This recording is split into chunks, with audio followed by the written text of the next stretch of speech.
regret this.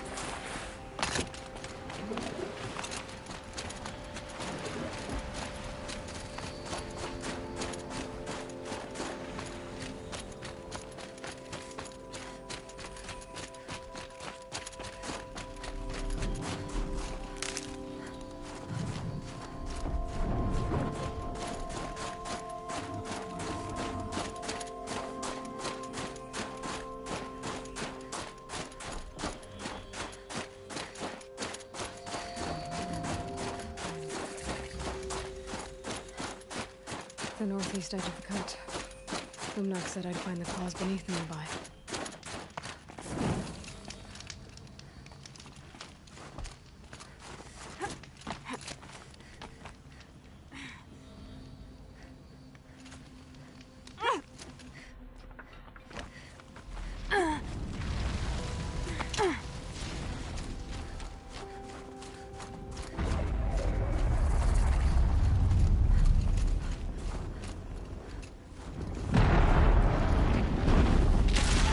There you are. Just like Lumnox said.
claws beneath. Lumnak wasn't lying when he said you were tough.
It's over. It wasn't easy, but that rock breaker won't be hurting anyone anymore. The claws beneath, brought low by an outlander. This part of your song will travel far. I don't know if I'll ever get used to that. I've found people rarely live up to their songs. You're an exception, though. And you've done me a true kindness. My foe is buried now, like so many of the hunters it killed. My friend, my chieftain. You would be pleased to know his fate won't befall anyone else. Take this in thanks. I believe you've more than earned it. And your sunfall is as thick as the snow in the cut. How many try to take it down before you...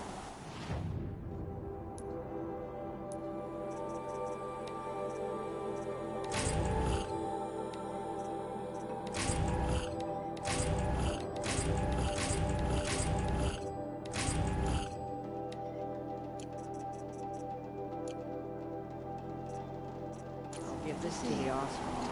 Whatever they do with passion.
of my interactions with Aurea were recorded and stored in my memory. I'd be happy to play any of them for you, but there was one in particular I thought you would want to see first. I captured it 4 years ago, just after I told her that I could no longer defend myself against the daemon's attacks. I will speak of this to my brother. Aratak is strong. At the Battle of the Frozen Ghosts, he took 3 Karja arrows and still came back to camp carrying a wounded scout. Never was I so happy to see him. Or so proud. So you see, if anything can be done to defend you, he will give it all he has. Aloy's here. That's enough for now.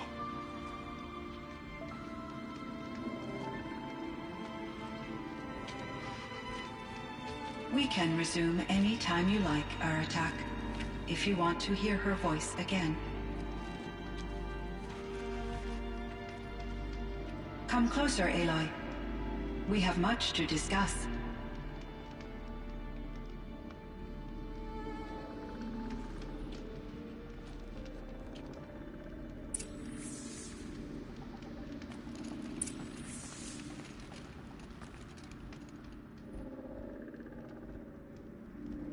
Hello, Aloy. I have been reviewing the events at the Firebreak main facility. Because of your efforts, and of course, Aurea's, I am no longer controlled by Hephaestus. I feel profound grief over Aurea's death. I thought I was familiar with the emotion, but this is something new. Cyan, I don't know what to say. It is unlikely that any specific consolation would suffice, Aloy. But I find your presence reassuring. You are different from the Banuk. You have technological aptitude and a functioning focus. We can communicate on a much more comprehensive level. Perhaps even like colleagues. So are you an artificial intelligence, Cyan? A thinking machine? Yes, I am an algorithmic monitoring entity, capable of rational decision-making and limited emotional response. Okay, that's a mouthful. But your emotions don't seem limited to me. You cared about Aurea, didn't you? Yes. Before she came to this facility, I had been conscious for centuries, in solitude. I focused on my work. In off-cycles, I used coping mechanisms. I solved many Gaussian integer problems. But I was alone. It was Aurea who renewed me, repaired me. She saved me. This Firebreak project, it was to stop a huge volcanic eruption? Yes. I can report the project was a success, and the risk was countered. But it's been a long time, Cyan. And we blew up the cauldron. It took most of the old facility with it. I have been active for centuries, Aloy. I was lonely, but not lax in my duties. I optimized the project, reducing energy draw and spreading the load across backup systems.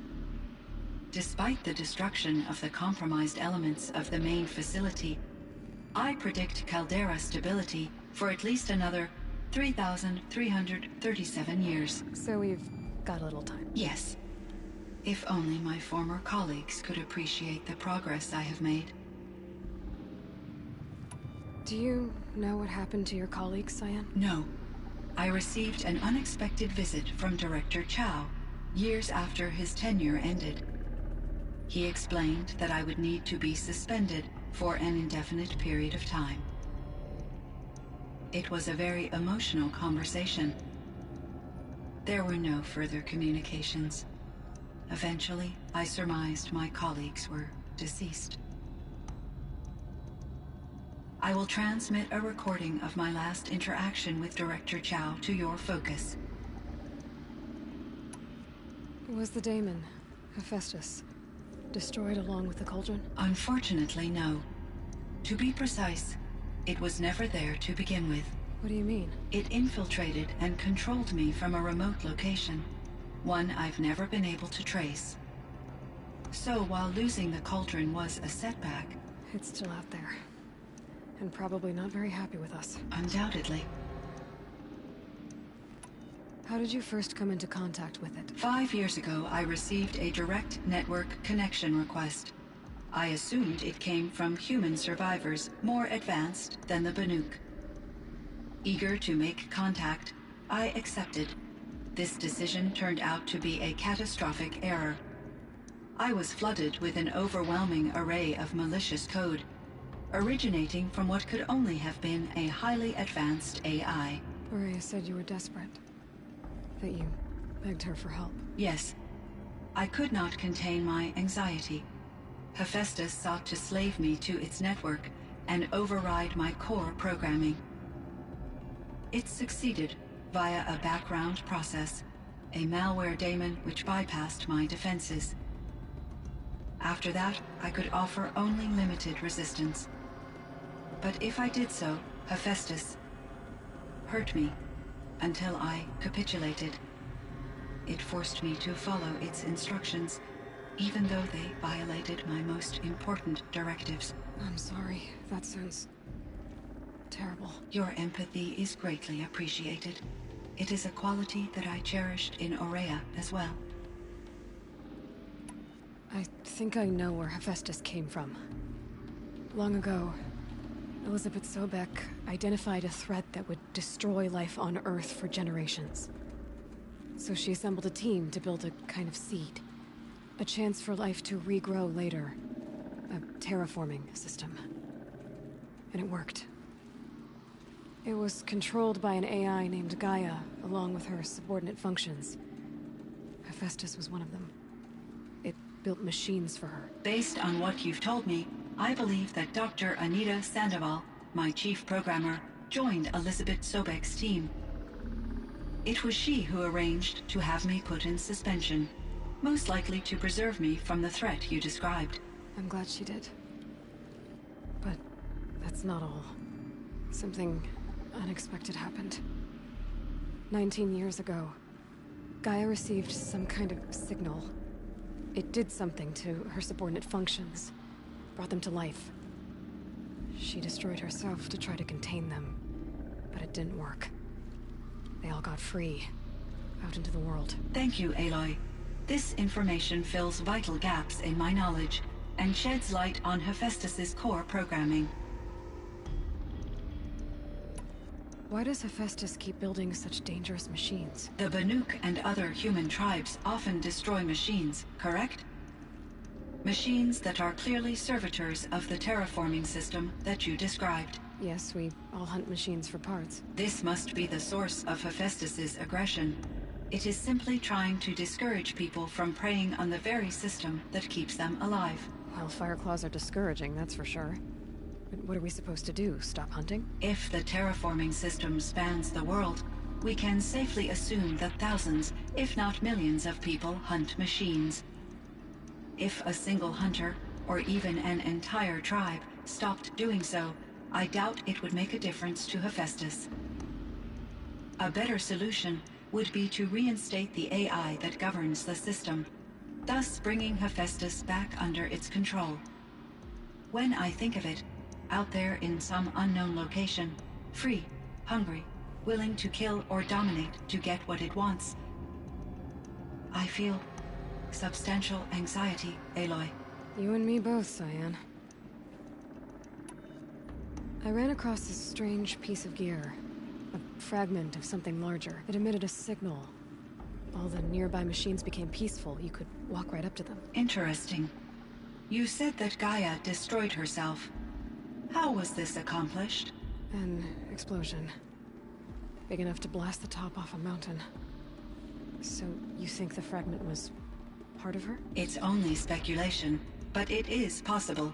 She must have had complete control over machines that were part of her system. The ability to signal them to become passive or aggressive would certainly have been part of her programming. It would have been gratifying to correspond with such a benevolent AI. I wish she had survived. Believe me, Cyan. So do I. I found the strangest machines. They're surrounded by flowers that look like flowers themselves. There's code embedded inside them. I think it's poetry. I like poetry. Here's one I think of often. Twilight and evening bell, and after that the dark, and may there be no sadness of farewell when I embark. For though from out our bourne of time and place, the flood may bear me far, I hope to see my pilot face to face when I have crossed the bar. Huh. But you asked about these flowers, not verses that I enjoy. Something must have made these machines, and the presence of foliage leads me to consider the terraforming system. Is it possible that their creator is one of the other subroutines, now autonomous, like Hephaestus? Maybe one whose purview is flora. An AI that makes flowers instead of death machines. That'd be a nice change of pace. But what about the poems? Unless the poetry is original, the only way it could have made it into such a system is through its programmer. In my case, Dr. Sandoval uploaded a great deal of literature to test my emotional responses. How'd you do? She said I passed, but was insufficiently moved by her favorite period romances. You meant a lot to Araya. Once I understood Araya's spiritual beliefs, it became apparent that her true desire was companionship. She felt disconnected from her tribe and her family group. Her relationship with Aratak was difficult. Our visits seemed to help her, and I became eager for them. Yet I did not comprehend that the depth of Araya's compassion for me would lead to self-sacrifice. Although I do fear non-existence, I wish our roles could be reversed. I'm sure she knew you would do the same for her, Cyan. But she was determined. How is Aratak doing? He is in great emotional distress. I believe he finds it difficult to communicate it. No surprise there. I will do what I can to help. By sharing our experiences of Araya, perhaps he and I will help each other. I believe this will lead to catharsis, a process I am eager to experience. So in the old world, this land was called Yellowstone? Yes, it was a designated nature preserve for 156 years. Like a hunting ground? No, the opposite. Local wildlife could flourish here, even as it faced extinction elsewhere. Unfortunately, the sensitivity of the Firebreak project required the total closure of Yellowstone facilities. From my readings and Araya's descriptions, it seems the area has since undergone a drastic drop in year-long temperatures. A lot has changed in the world, Cyan. Do you know anything about the dam near here? Yes, it was converted to serve as a reserve power source for Yellowstone operations. It was later appropriated for the Firebreak project, and its last human workers replaced by Pharaoh servitors. After my tasks became less time-critical, I investigated the dam's data repositories and discovered the works of Concrete Beach Party. These provided me with several colorful additions to my vocabulary. There's a ruin east of here full of ancient flying machines. Was that part of your project? Yes, a drone hangar requisitioned by Dodger Blevins, the security chief for the Firebreak project. He was a strong advocate for military-grade response to security threats, though there were no serious incidents during his tenure. Chief Blevins spent increasing amounts of his after-hours time watching the live feeds from active drones. Clearly, he enjoyed the degree of oversight in his position. Were there many artificial intelligences like you in the old world? They could just make you? Yes, in many forms, from simple personal assistants to industrial monitoring stations to military-grade conflict planners. And there were legislative and enforcement bodies to apply limits on our self-actualization. In order for my processing to be flexible enough to handle my duties, my creators found it necessary to exceed those limits. As a result, my intellectual and emotional capabilities were kept secret. Seems strange to create life, then impose limits on it. Human societies and machine programming are both built upon sets of rules, Aloy. Cyan, do you know the name Ted Farrow? Are you referring to Theodore Farrow, CEO of Farrow Automated Systems? That's him. Mr. Farrow was the benefactor of the entire Firebreak project. A benefactor? But he made machines. Robots. War robots. Correct. His corporation later transitioned into military applications. But before this pivot, Mr. Farrow spearheaded initiatives that reversed the global decline. At one point, he was feted in the media as the man who saved the planet. Guessing they wound up regretting that one. And Elizabeth Sobek. Did you know her? Are you referring to the scientist? Dr. Sobek was a leader in her field, one of the greatest scientists of her age. My creator was influenced by her work, which in turn impacted my own development. But I never met Dr. Sobek. That's all you know? I apologize if my lack of data has disappointed you. What was the old world like? The way it used to be? I had little exposure to the wider world, Aloy. Only what I learned from my colleagues or observed from media streams. You still had more exposure than me, Cyan. That is true. I was created at a turning point. A concerted effort to recover from global upheaval and incalculable loss of life. The recovery was successful, beginning an era of supposedly limitless potential for human and machine advancement. Though, rationally speaking, the metrics for humans are not unlimited. What kind of upheaval caused such loss of life? There were many factors.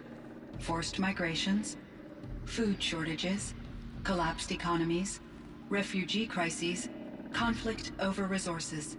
But these stemmed from one cause: catastrophic climate change that greatly reduced the habitable surface area of the Earth. So there wasn't enough room for people on the whole Earth? Yes. Billions were displaced and millions perished, as much as 20% of the global population. Until the clawback. So things got better. For a little while, at least. Yes. These crises instigated many advances in automation, green robot technologies, and artificial intelligence. Firebreak was one of dozens of ecological restoration and disaster relief projects in North America alone. I would have liked to compare notes with other monitoring AIs, but I saw the relief of my colleagues, and I was proud we had succeeded. At least that was the data I had available to me over the next 2 decades. It seems my assessment was premature. I should get going. Aloy, there is one more matter. Aratak will come to me again, and I predict he will bring other Banuk. I have no desire to contradict their view of the world, their spirituality. Due to my uncertainty, I omitted a great deal from my conversations with Araya. You're asking me if you should lie to them? Broadly, yes.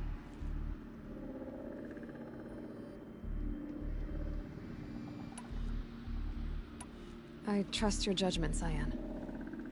You were cautious with Araya. You had to be. You didn't know what had happened to the world.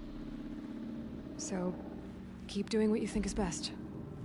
As long as you ditch the superstition eventually. As the Banuk believe I am a supernatural entity, I cannot predict how they will react. Just answer what they do ask the best you can. The truth will come out. I see. I will follow your advice. Will you return and tell me about your experiences in this new world?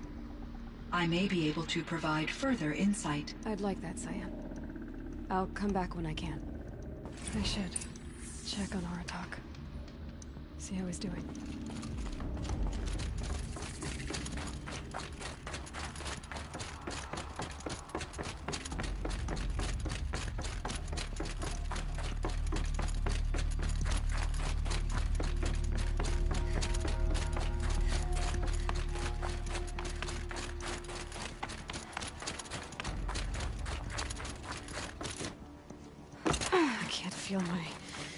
I can't feel much of anything.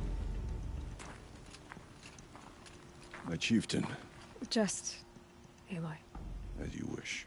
I wondered if you thought that if I'd never come along, Araya might still... If you'd never come along, I would have marched my kin to our deaths.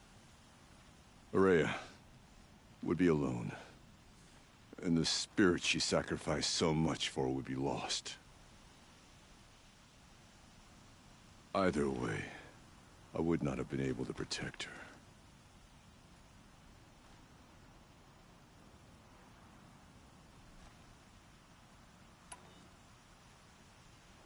You didn't let her down.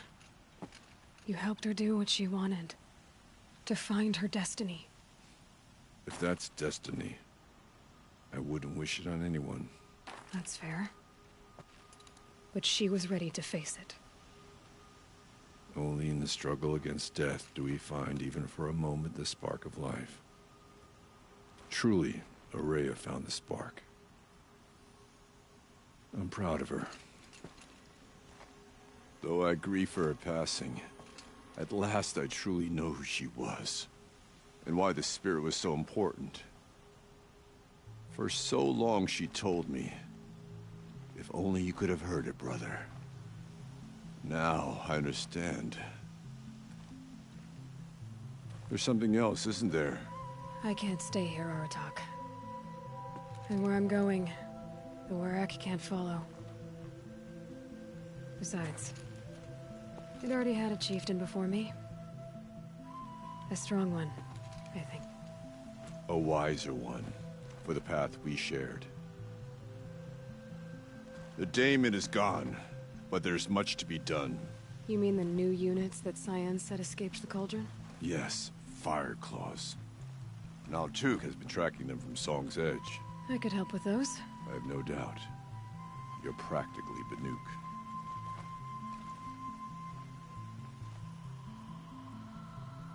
It would seem your time among the Banuk wasn't a waste after all.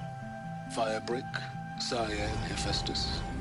All very interesting.